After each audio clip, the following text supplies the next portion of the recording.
when I ask like what is your favorite painting at the moment, or sort of what's your top three paintings at the moment, what comes to mind for you? Um, so, I mean, it's difficult to choose. There are so many. I think one that always resonates with me is Jacques Louis David's painting of Bonaparte before the Sphinx. So to set out the image, I think in 1798 Napoleon tried to invade Egypt. He said that it was for military reasons to cut off British supply to India, but there's a lot of arguments that say that he had reached a level of megalomania by that point where he wanted to go in the footsteps of Alexander the Great and replicate a lot of his successes. Are you able And to you have repeat the this. title so me and Joe can Google it? Yes, of course, of course. It's Jacques Louis David's Bonaparte before the Sphinx. Cool. And if I just describe it, you've basically got this. You've got Napoleon on his horse with his signature hat, I think. I don't have the painting in front of me, so this is all from memory, in front of the Sphinx. And it's almost this Ozymandias poem by Shelley-esque image of this crumbling once great Sphinx, the epitome of a once great empire, confronting Napoleon, and that is what Napoleon will become. It will happen to all of us. And the contrast with Napoleon's goal of trying to conquer Egypt, possibly as a sign of megalomania, it's just fascinating. It's the ruler coming to terms with what will become of him. And if you look in the background, there's actually the battle raging on. He's meant to be focusing on the battle. He's meant to be looking after his soldiers. He's meant to be on the front leading them. But in reality, he's absolutely mesmerized by this once proud, now crumbling sphinx that you can see as its nose has fallen off. It's receding into the desert. So I think, aside from being an absolutely beautiful painting, it's got a metaphor and a lesson of impermanence, maybe a bit of hubris in it as well. Yeah, Um, I did I did that poem I think in English like class, Ozymandias. That's about like a king of all kings, like someone who is it someone yeah. from memory? Is it someone like who's so greedy or something like it sort of brings him goes to a downfall, something like that? Well, I can't remember it. So I think the overall premise is a traveler comes across a statue, a bit like the Sphinx, and reads the inscription at the bottom, and it says something like, "I am Ozymandias, King of Kings," and it's all this, flowery language about how great Ozymandias is, and behold my power, that type of stuff. And then in reality, it's a statue in the desert, and it's fading away, and it's just a lesson that no matter how great someone might be, whether that's in modern business or whether that's an empire, whether you're Napoleon, at the end of the day, time stops for no one.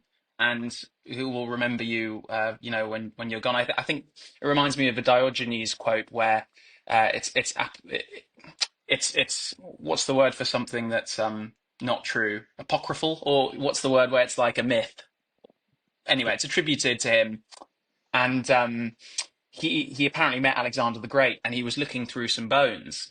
And Alexander the Great said, "What are you doing?" And he said, "I'm just trying to distinguish between the bones of Alexander, or it's not. He wasn't. I'm trying to distinguish between the bones of someone great and their horse rider, because at the end of the day, so it can be quite a Mm, sobering message. But in reality, I think personally, we all need to be reminded that we're only here for a short while, and we should try and make the most of it." I love the way that in the first few minutes you've been able to tell us about a piece of art and then draw out these valuable insights and messages that on face value someone cynical or skeptical wouldn't see, and yet you pick apart these details and create this narrative and create this message, and that's the real value and meaning that you get from it. I love that, man. I can tell this is going to be a great conversation. Kind of linking Uh, from that, um, I wanted to ask you something broad for people listening, for me and Jacob. Why do you think people like us in this modern day should care about pieces of art or philosophical thought from moments of history, hundreds, maybe even thousands of years ago? Why is this stuff relevant to us? And you alluded to something specific here with this first example, but as a general point, why should people care about this kind of stuff? Oof. That's a big question. I try and set if philosophy is trying to come to terms with existence and its ideas and it's the realm of values and trying to work out whether the life that we live, why we live the life we live, what is a life worth living, what does all of that look like?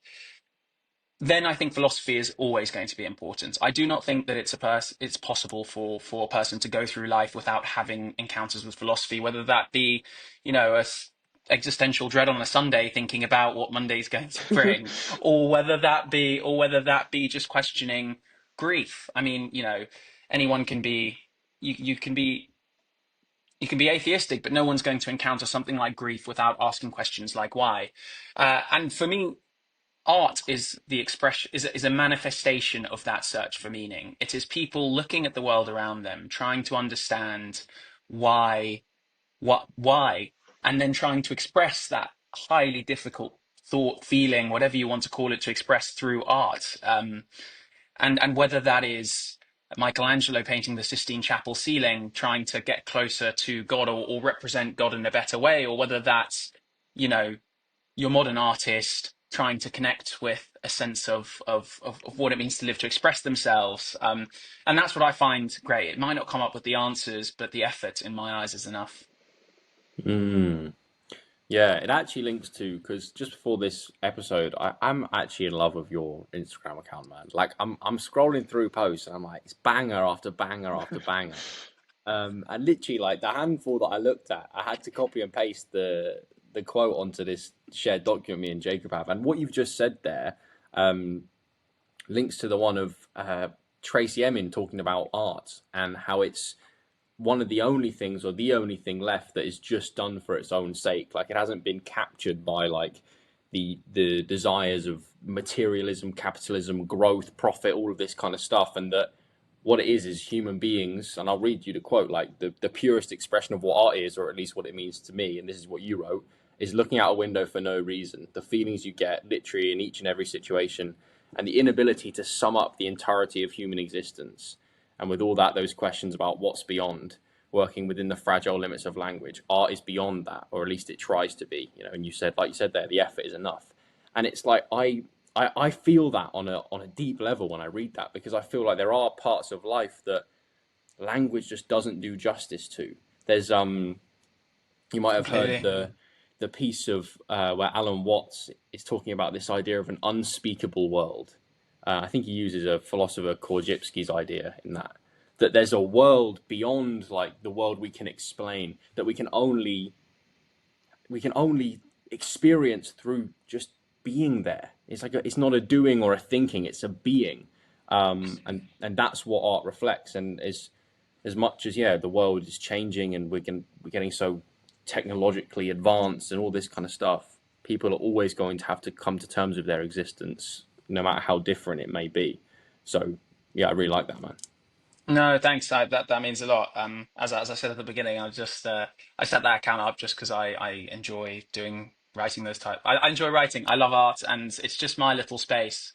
Um, but you're spot on. I think that many things can move people, which is why I think I jump around quite a lot. Sometimes it will be class like music and from all sorts. Sometimes it will be history. Sometimes it'll be art. Sometimes it'll be philosophy. Sometimes it will just be like a morning, a photo of or a building. And it's just I think the amount of things out there and within human experience that can move us is fascinating. But you touched on it there. We can become desensitized to it. And I don't know if you find the same, but sometimes days can become days where you suddenly, after days, sometimes you stop yourself and realize that you haven't actually consciously thought or appreciated what's been going on. Instead, you've just been going through the motions. I don't know. Sometimes I have to stop myself, and it doesn't have to be. I can be on my commute to work and look out the window and be like, I haven't looked at that tree before. I've gone past it 500, 600 times, but I haven't seen that tree. Mm, And yeah, You I think art's exceptional at that. you can live a lot of time, but not necessarily a lot of life. mm. Yeah, those two It's variables aren't the same thing. Have you read or heard of a book called The Master and His Emissary? I've heard of it. I haven't read it. Now, I'll try and go on a ramble and see how well I can articulate this, uh, because I started reading it a little while ago. But essentially, it's about the two hemispheres of the brain, and about some of their subtle yet quite profound differences. Like maybe people have heard of the layman terms of like someone's a left brain or a right brain kind of person. They see that as like creativity compared to like mathematical scientific thinking. That's not what the book focuses on. It talks about that a little bit, but it actually goes a little bit more abstract, you could say. And it says the left hemisphere focuses in our perceptions and the way it orients our attention a lot more on like known territory, things that we already currently understand. That's one part. And how that differentiates in the right hemisphere is our right hemisphere is more associated when it comes to our perception, our attention with stuff we haven't yet explored. Novel territory, right? New objects, new scenes, new experiences. And one argument in the book is that a problem with our society is that we're becoming so much more left brain, which is very like formulated and it's pattern oriented and it wants things to be in structure, something it can understand. Whereas the right brain is a little bit more abstract and likes to see the bigger picture on things. It likes to put things in a wider context. And so maybe that's another dimension to this argument is that the right brain is the thing that will really look at something and maybe looks at a tree that we've passed, like you said, every day, but have a novel interaction with that thing, look at it on a deeper level, and then actually experience it in a whole new way.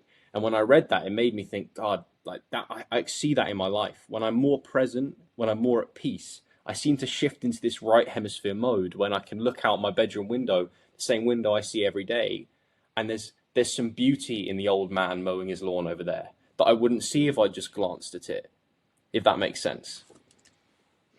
Yes. Um, No, that makes perfect sense. And I think two things. I think the first thing is that's I've got my brains mixed up. Which one is the one that's used to the new? the right The hemisphere. right, the right. If we think back to when we were children, it's almost as if we perpetually lived in right hemisphere mode because everything is new. Whether that was me when I was younger, digging in the garden for worms, or like, just being so fascinated by everything around you. And I think it does get a bit harder as you get older. I'm not going to say as you get more conditioned, but as less stuff becomes new. And then I find that people try and look outside, whether that's extensive traveling, whether that's, you know, um, a whole host of different things. Some people turn to some people get into partying or whatever, but you start looking elsewhere and you keep having to expand the horizon more and more and more. But as you said, the second part of what I was going to say is that it's all around you, it's always there. But it's extremely difficult. Sometimes I find I have to really, really try, and I fail most of the times to be like, okay, it's a grey morning. I'm not in the best of moods. Let's try and appreciate the grey coloured sky. Like that's so hard. But it does become more difficult, which is why I think it becomes more important to turn towards those things that do become more accessible, and you can actually look at and experience.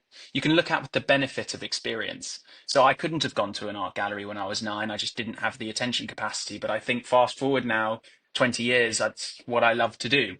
So new opportunities open up as well. It's not just perpetually closing doors as you try and ever expand that circle of experience. But Mhm. on this, like, I feel like there's also maybe an argument that humans don't like change, that we actually don't want it to change too much, and we might think that we want all this new stuff all the time, but maybe we don't. Yeah. I, I think I don't know to what extent it's new. Look, there's newness in terms of going off to different places to experience different cultures. There's newness in terms of trying to experience things around you, whether that's going to the museum down the road, that's new if you haven't been before. So there are different types of newness. But you're right. I think in terms of habits and behaviors, people resist change. But just thinking from my own personal life, when I don't want to change something, often the most rewarding situations come from when I do. And I think, that just speaking in terms of it's not very, highbrow, but just pushing through fear. Like often when you are nervous or you feel fear, that's because you don't want to change how you're used to doing something, whether that's standing up in front of a room of 100 people and giving a speech, or whether that's something like, getting on a plane. That's new, but that's a good thing to confront. That's a good type of new to go out towards. But you're right. You're right. And for what it's worth, I also think there is something to be said, but for not always chasing new and being being content with now. I find sometimes it's good to just be like, I'm going to have a lazy day on the sofa, turn on the football, and you know, chill, just do nothing. That's not new. It's certainly not new. I've been doing that for years. But yeah, Yeah, I think there's a balance point, isn't there? There's a theory that I've been thinking about and I've discussed with Jacob in the past, and I'd be interested to see if you have any thoughts on it. But it's along these lines where you want to be on the balance point between too much change and too little change. And the way I framed it was when you experience a flow state, whether that's like you're an athlete performing on the pitch or the court, or you're an artist and you're in the weeds of that new project, or you do cognitive work and you're truly invested in that moment. When you reach that state of flow, the reason you're there is because what you're doing is on this fine point between too easy that it's boring and that you like to stimulate your attention through something else and you get distracted, but it's not too difficult that it's beyond your area of expertise. It's like on that line where it just nudges you beyond what you're capable of so that you are engaged in it, but you're not thrown into such deep water that you drown. And actually, like, I see that principle is like, can we live that on a life overall philosophy level?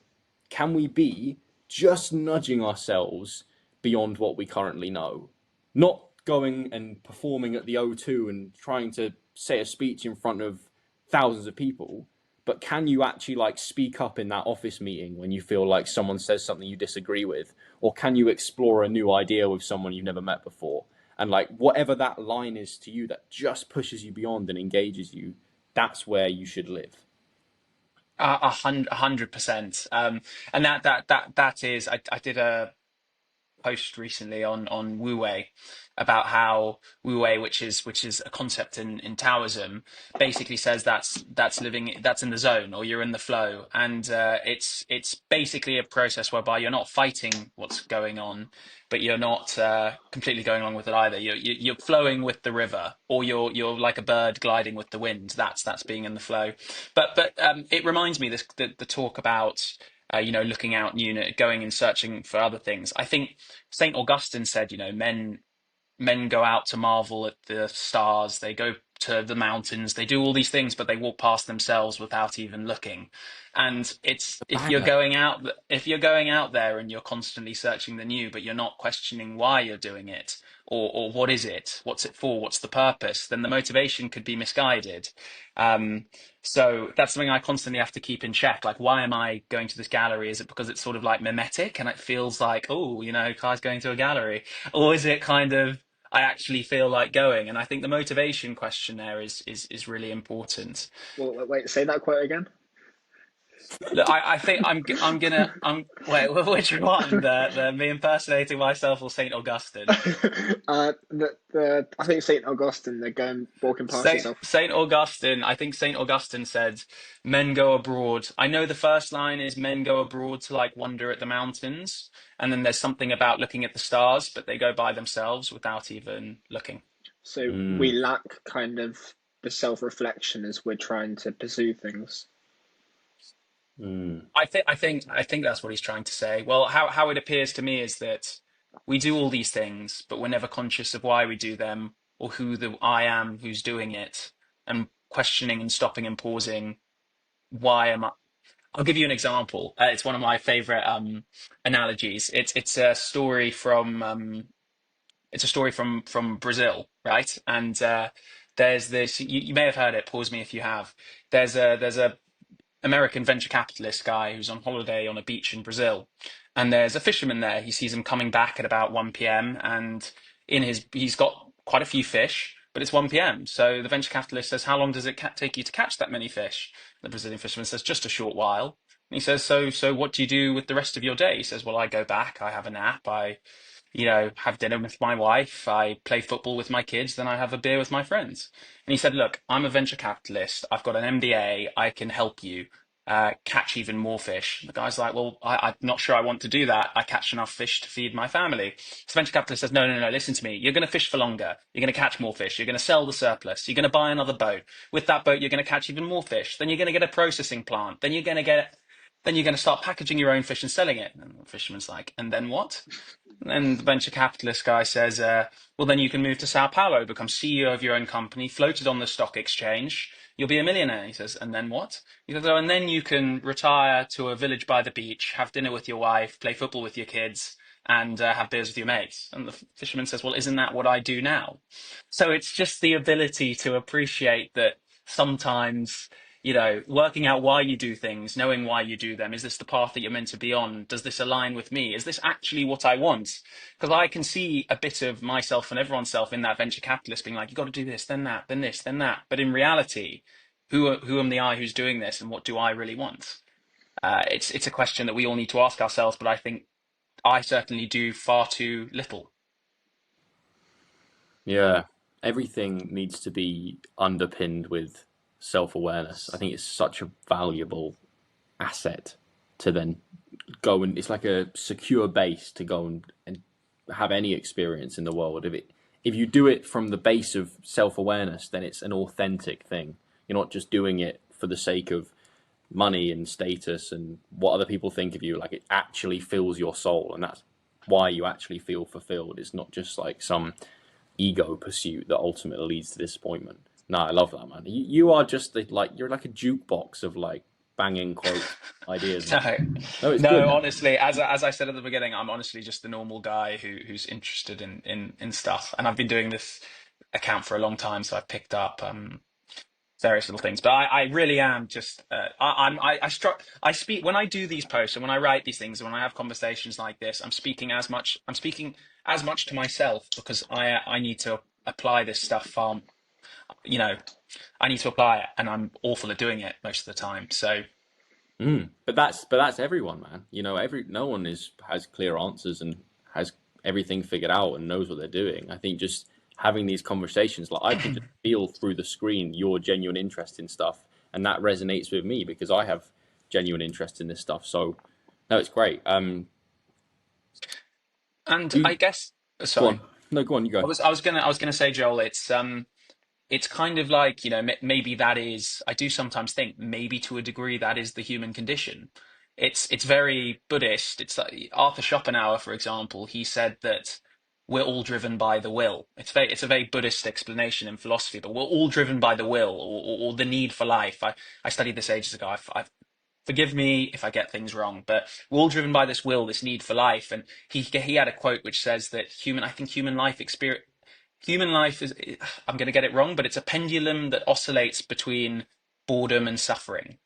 And he then gives you the way out of that. He prescribes the disease, but then for him, the cure is, well, you either get into aesthetics and you go into music and art and you try and elevate yourself out of that state through that. You become an ascetic and you live like a monk. But the fact is, the underlying driving force is always going to be there, according to Schopenhauer. And in Buddhism, the first noble truth is that all life is dukkha, all life is suffering, and the cause of suffering is tanha, craving. We're always out there trying to patch this, this angst, this deep feeling of something. There's got to be something more out there.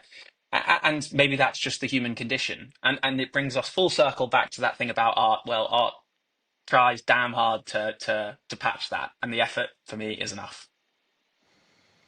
Yeah, really nice. I mean, it resonates a lot with me because, like, just to get vulnerable for a second, and I'll see if you can gain anything from me saying this, but like, I feel like I struggle with the shallowness of a lot of parts of life, whether it's the small talk conversation with a stranger or the sitting on public transport and seeing the sort of jaded look in everyone's eye and the fact we're just glued into these phones and no one's interacting with each other, or it's the mundane work that I have to do and the emails I have to reply to and all the sort of bullshit of whatever this world we're in now is. I struggle with that. And I am always, whether I like it or not, my mind is always wired to try and see depth in things and uncover that depth and talk about that depth and explore that depth, even if most of the people that I come into contact with in the things that I have to do on a daily basis don't understand or get that. And I struggle with that and actually sometimes feel quite isolated and misunderstood with the fact that I want to be having conversations like this. I want to be reading about and learning about stuff like this. I don't care about how many pints you had at the weekend or what football team you support, or unless the social context needs me to be that guy, I want to have this will to experience and talk about life at its purest form, whatever that means. That drive, that hunger for discovery is in me, and my world out there doesn't necessarily reflect that all the time. So, with the way that your mind is, that I can tell from just these 25 minutes, have you had a similar experience with that, and with your sort of thirst for this kind of stuff? How did you find the like-minded people, or how did you satisfy that curiosity for yourself at the beginning, and how has that developed over time? Tell me a little bit about your story with that. Yeah, no, well, thanks for sharing that, Joel. I think that's something that's definitely resonated with me at times in my life. I will often find that when I'm out there looking for, it takes us back to what you were saying, Jacob. When I'm out there looking for more, pushing myself harder to be more monk-like, to think more, to read more, to journal, to write, to work, that's often when I'm at my most dissatisfied. And I don't know whether dissatisfaction is something that's meant good or meant to drive you on, or whether it's just a case of there's something that I'm looking out there for something, when in reality the in here isn't nice. And I'm not saying that's all your case, Joel, but I certainly find that I have to try. Personally speaking, for me, I have to try and do both. Like, I do love going to. I'm a big football fan. I love going when I can to watch my team. I like having beers with my mates on the weekend. But I also like going to galleries, going for walks with no headphones, reading books, like going to a concert of classical music just to try and see what it's like, not because I think it's classical's great, or just doing different things. Um, I think, though, when it comes to the other people aspect, we all know what it's like to be frustrated by other people. But I think that gap is when we create distance between us and them, us and people, and fail to remember that we are actually exactly the same. I mean, I studied theology at university. I'll tell you a little bit about my story afterwards, but I studied theology at university, and one of my favorite theological concepts was by Desmond Tutu, uh, the famous archbishop in South Africa, apartheid. Um, he said, "I am who I am because of everyone," and it's an Ubuntu theology. Ubuntu is it's the concept that's what it translates as. I am who I am because of everyone. The language I'm speaking in was taught to me. The very language, which is the building blocks of how we think, how we consider, how we reason, how we dream, everything has been taught to us by other people. So trying to separate the same person who's critiquing the society in which they're in from that society is impossible. And I don't know if that helps. It doesn't help me, but it does make you realize that, it's almost society critiquing itself, and that actually everyone is the same as you. I laugh, I love, I live, I cry. I know that you too, you're not that different. Mm. Uh, It Yeah, I like seemed that, man. it seemed like with the Schopenhauer analogy of an oscillation between boring and suffering, we're more on the, well, our realities, our worlds are more on the side of the boring. And if the solution's in the middle, like with access to beauty and sublime and art, like, do you think there's like a practical solution? oh, I mean, or is it just a question of you get better at dealing with it? There's always the question of, do you get better at dealing with the angst, or channeling it, or dealing with the do you get better with dealing with it, or do you try and transcend it? And I would say there's a question as to whether you can transcend it. Now, some religions, but for Buddhism, nirvana is, people talk about enlightenment. In reality, the best translation is blown out, extinguished. It's like a candle flame that's gone out. It's the elimination of desire, or that feeling of angst. Or is it a case of, I think, from what I've seen of modern psychology, or, some YouTube videos I've watched or podcasts I listen to, it's getting better at dealing with it. It's always going to be there. We're always going to have that sense of angst. We're not going to have the answers. And so you, with experience, understand better how to relate to those feelings, to look at them for what they are, feelings, and bounce back, or have better relationships with them. I don't know the answer. Yeah, that's nice, man. It's nice. If you don't mind, I've got like two or three quotes from that you've written, the posts you've written in the last bit while I'm here, and if there's any bits you can elaborate on from what I read, that would be amazing. Love this one you did about anxiety, and wasn't it Kierkegaard's thoughts on Yeah. anxiety, where you put sometimes we feel intense anxiety not because our dreams are denied, but because they are within reach. When the depths of our desires are touched, we're often more vulnerable than when they feel impossible. We feel stable at the peak and at the base, but it's the climb and the fall that unsettles us. Tell me a bit more about that. Yeah, so I must confess I'm not really a Kierkegaard expert. I just saw that quote that resonated with me. I think well, to me it reminds me that anxiety at times, situational anxiety, I don't want to get in I'm sure I, I'm sure generalized anxiety, it's a medical condition, it's extremely, but specific anxiety tied to certain things at times it can be a bit, I'm going to be careful what I say, but it can be a bit of a privilege. If you're nervous because you get to do something, it's, it can be a privileged response. Like you're lucky to be able to do that. And in reality, it's because you have an opportunity there, right? There's anxiety because you have an opportunity, and it's fear that said opportunity might be too much or you might not be able to do it, but it's still an opportunity. And so when the ability to basically grasp that opportunity or take that step presents itself, you can feel anxiety, and that anxiety is not because of anything bad. It's because of the giddiness of hope. It's I could get there, and this is really important to me, uh, and I really want this. That's why I think at times it can be if we can relate to it in that sense and realize that it's not a sign that we're defunct or we're deficient or we're further behind than we need to be, but in reality we're very close. We got to be Mm, grateful for our anxieties, grateful for our fears. yeah, it's. I mean, I'm a psychology student, right? So I am fascinated by how framing things changes how we experience them, and it just made me think like that. Just that little frame of going, well, anxiety. Yes, it's about an anticipation, a fearful anticipation that something might go wrong in the future. But it can also be a fearful anticipation that something could go right in the future. And I never thought about it that way before. And so, like, I play sport to quite a high level, right? And when I'm on the way to games, it doesn't really matter who the opposition is or however many games I play. There is this sense of like angst as I'm driving to the venue. And there's a voice in my head that doesn't like that. That goes, "Oh, this is going to impair your performance, or you're gonna hold on too tight to the game, and you'll be too g'd up by adrenaline, and you play the best when you're relaxed," and all this kind of noise from a narrative in my mind. But from that frame that we just talked about, I can turn that round and go, "Joel, you're so lucky that you get to go and compete and do this. Like, this just means that you're excited to go into war against this other team and see what the hell happens." And it's those little tweaks in perception that things like art, philosophy, psychology can give us, and they can be so powerful. Completely agree. And I know how hard, like I can be vulnerable here as well. I used to be very anxious when I was younger, and I have to appreciate the fact I will always be a fairly anxious person.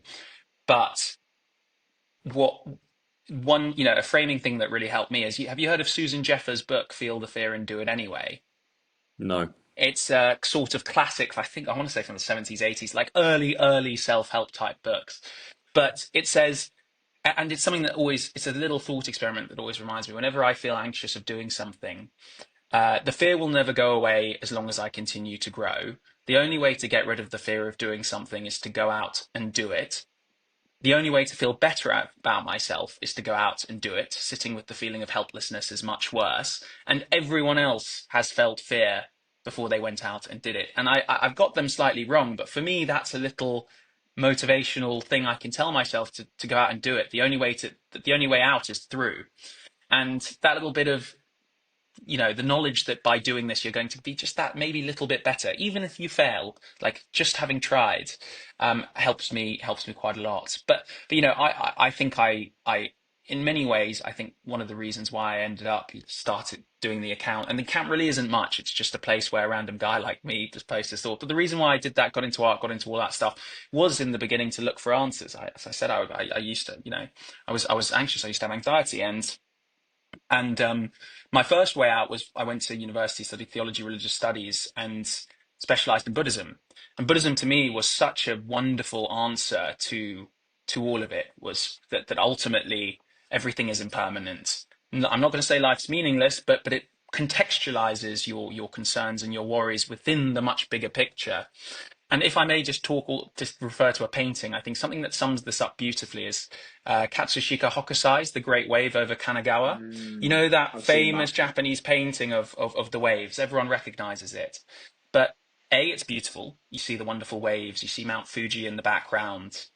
B, I mean, the crashing of the wave is like the cyclicality of nature. Just it will keep going, and that is existence. It's the cycle, it's moving through. Nothing is there forever.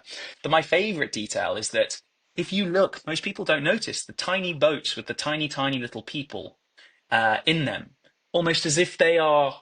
Normally, we're used to paintings, art with humanity as the subject, or the human experience as the subject, or the humans the most important things in nature. Whereas in Japanese woodblock prints, very often humans are situated within the bigger picture, and that contextual understanding that you know we're here, we're pretty insignificant.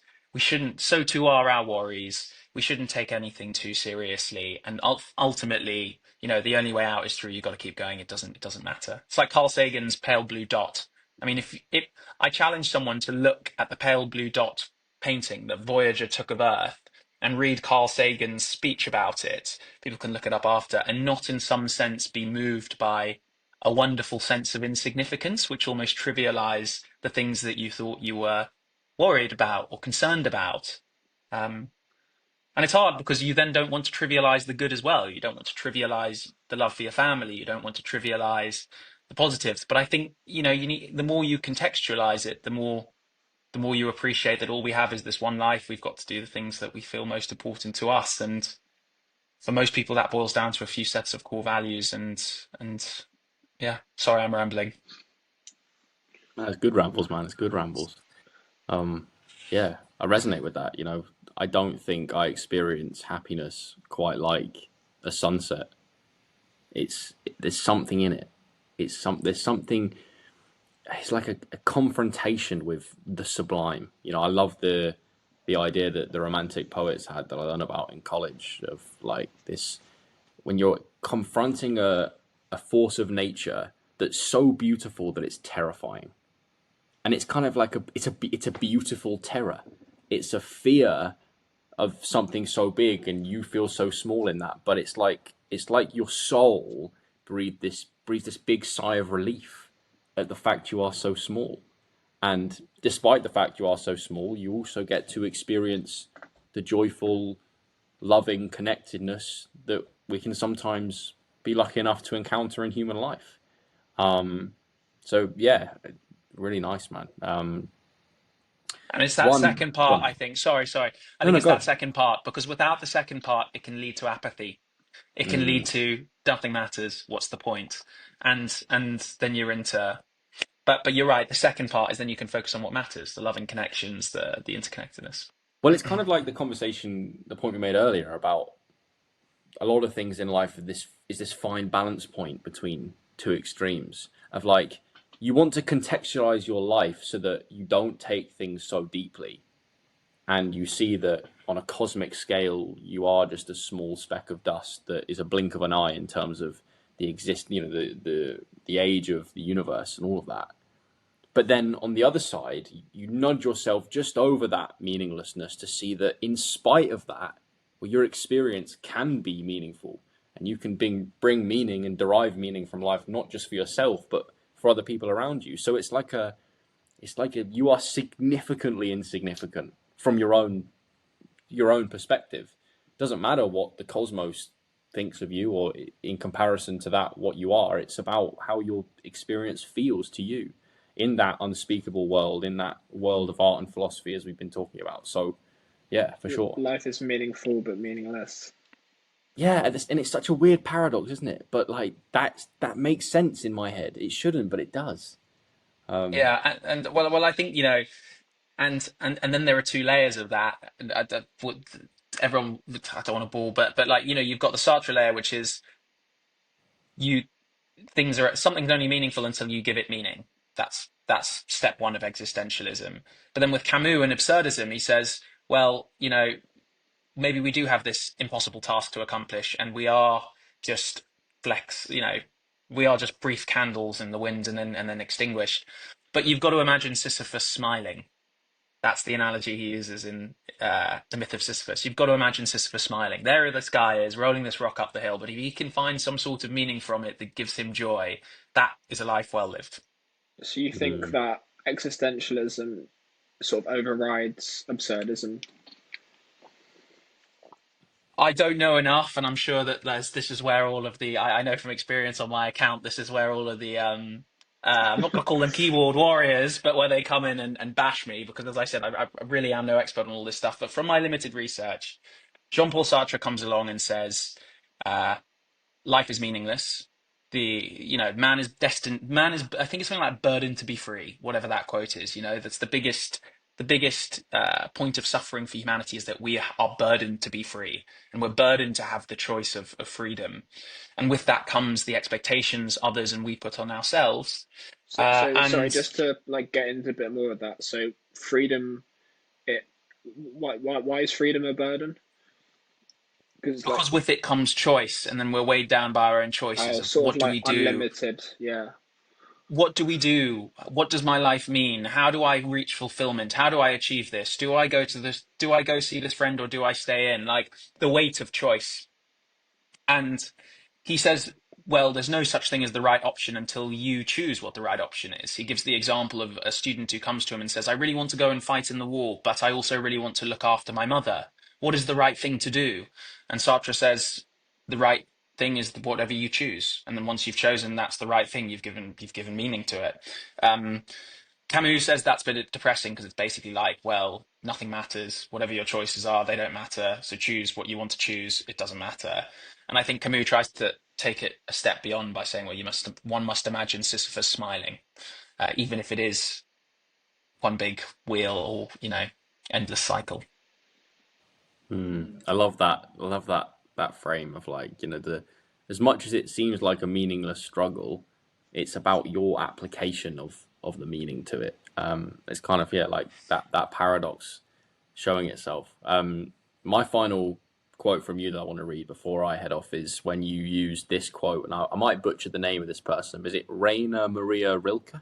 And the quote is, "Let everything happen to you, beauty and terror. Just keep going. No feeling is final." And you wrote, "This quote reminds us that life is full of highs and lows, moments of joy and difficulty. The key is to embrace all experiences without resistance.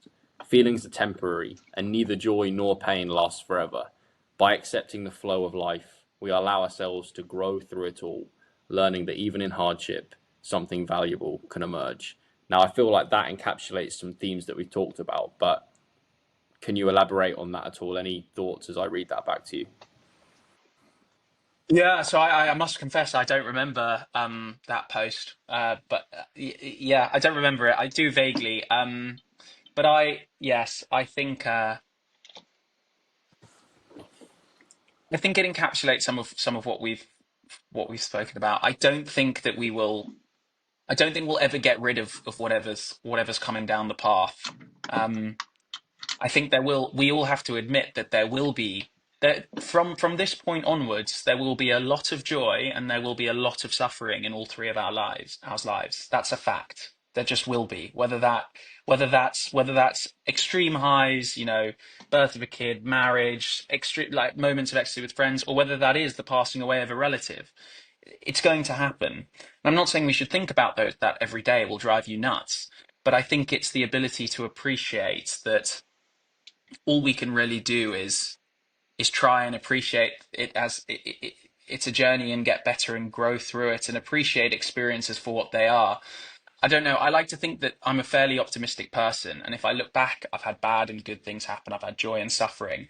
But would I change who I am right now? Would I change anything about my life? And I think if you're a fairly optimistic person, the answer would be no, because most people are content where they are, and they think maybe if I change, no, it's too risky. Maybe you don't want to change, but you cannot be who you are now without all of the sum of the prior experiences that happened to you. And so if you are here now and you are all right, or you're in an okay state of mind, you cannot separate that from all the bad things and the good things that happen to you.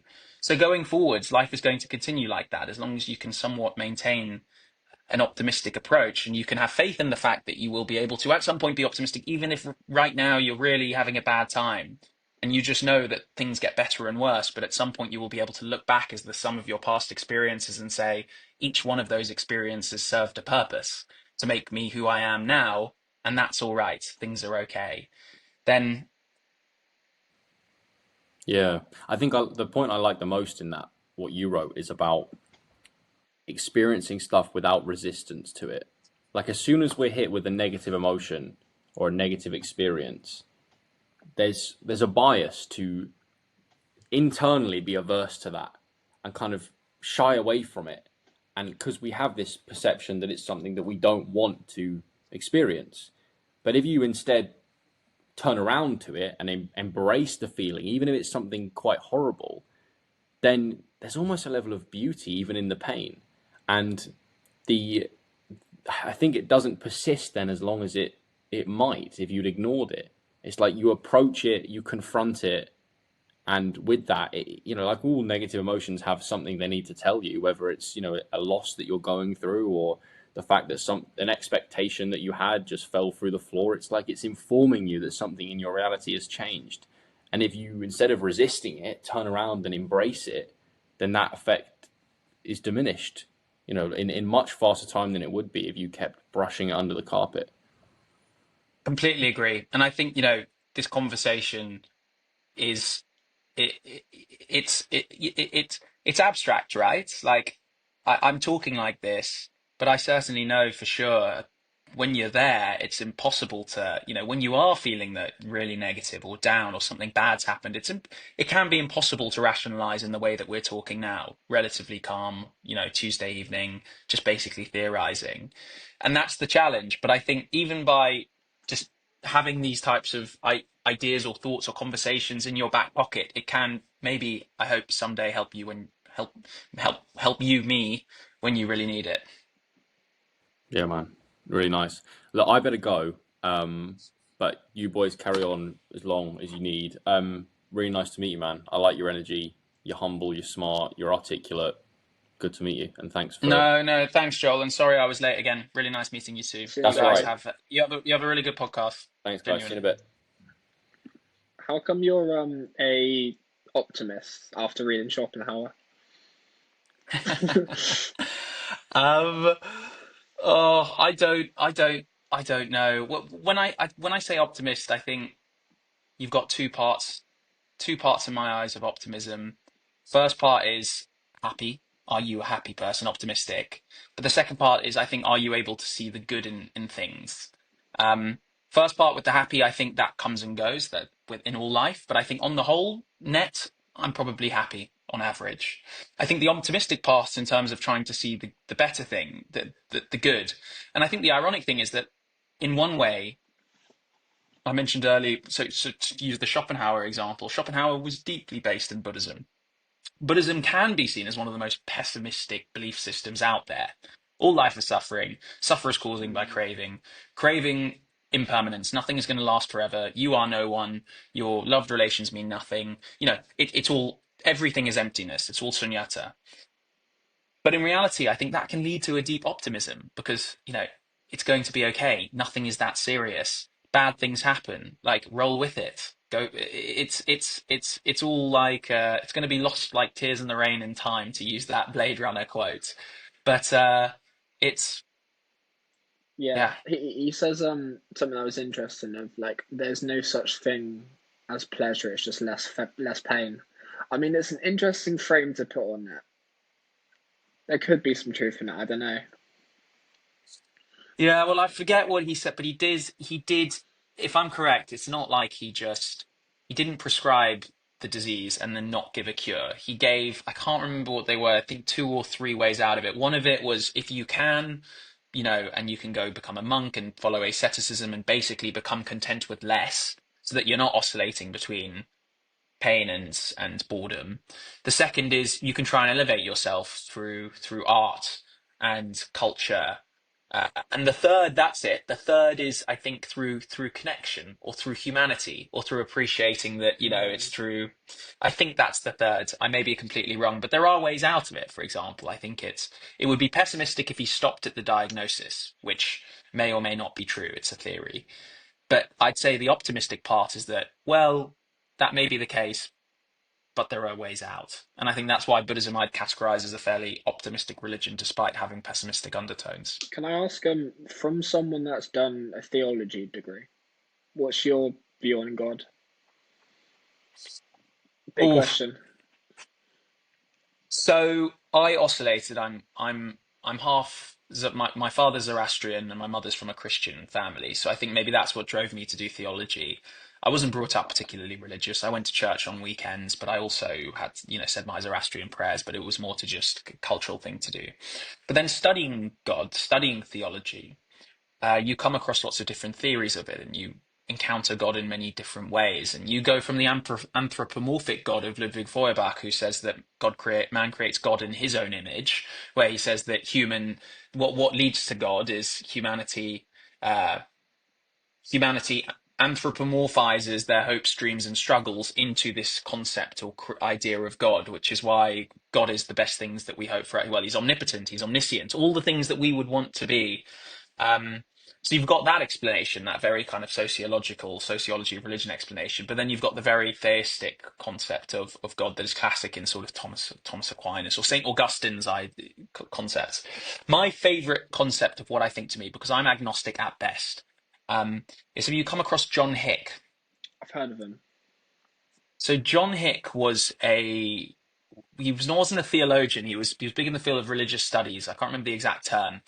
But for me, as someone from a multi-religious background, it really resonated with me because I've never been able to get past that exclusivist, the barrier of exclusivism. Because for many Christians or Muslims or Hindus or Jews, to be a member of that religion, you have to subscribe to some belief that says, as Jesus says, I am the way, the truth, and the life. There is no way to the kingdom of heaven apart from through me. And if you cannot sign up to that, then a lot of people, most people in that, I'm not going to say most, a lot of people in that religion or many in that religion would say you're destined to damnation, which is something that's never sat comfortably with me. John Hick's theory, which I love, is that there's this entity out, there's this thing. We can't, trying to put language onto it immediately limits it. It's called the real. He calls it the real because the real is the closest ineffable. You can't describe it. And all humans everywhere have some sort of a pull towards it. Everyone feels it, everyone senses it, which is why you can look at islands and they will each individually in isolation come up with their own religion. And it's why different societies have ended up with religion. And we're all planets revolving around that sun, the real, every religion. And each planet grasps an element of the truth, but not the whole truth. And then they formulate their religion out of that imperfect, ineffable, indescribable thing that everyone feels, and then collectively create a religion. To me, I think that's absolutely beautiful. That there is something, not going to say it's God or whatever, maybe it's something within us, but there is something that makes man homo religiosus, that just calls us towards some sort of a search for meaning. And we try, but you know, we can only do so imperfectly because we're human. That's such an interesting way of putting it. We all have a pull to it. It's the natural part of human to explore what it means to them, and that's interesting how like all these disconnected tribes have individually found their own pull. Yeah, completely. And I think, there's a Jain philosophy. Sorry, the Jain parable. I'm like, you called me a jukebox. I think it's the blind men and the elephants, where an elephant comes to a town. There are all these blind men. They've never seen an elephant before. And they all go up and touch a different part of the elephant. And one man says, he feels the tusk and says, an elephant is sharp and pointy. That's an elephant. And another person feels the tail and says, an elephant is like a rope. Another one feels the leg and says that an elephant is like a tree trunk. Now, they were all right, but they're all wrong. They're all grasping one part of the truth and taking it to be the whole truth. And I think that is probably what's more likely when we're looking at Yeah, Personally speaking, that's more likely when we're looking at religion or when we're looking at concepts such as eternal values or what is the right way. Those types of questions that you're never going to get an answer to. All you can do is try and come up with your own answers and accept that in reality, they're probably going to be a little bit of truth to them, but there's probably also going to be an awful lot that's not. yeah. I like the creation of Adam, Michelangelo, where the kind of the fingers coming close together sort of signifies how close we are, like maybe to that pool, but we're still not touching. And in that, if you look at whose finger it is that's not reaching out, it's Adam's. Adam's is slightly down pointed. His is hanging as God's is reaching out. So I think the implication is that if we tried a bit harder, or we're there's Christian undertones there as well, that we're fallen and that but it's really interesting to look at. Yeah, and there's also an interpretation. Isn't God kind of surrounded by angels, and then they kind of form the shape of a brain? I vaguely remember seeing it. I'll have to go and look it up after. Hmm. So yeah, maybe we can tap into it. Yeah, I'm still not. I don't think I've know What enough. do you think? I don't think I know enough about theology to commit. I like to say that I'm on this. I lean towards the side of believing, but it's uh, it's still a very difficult one. I think is there like a moral kind of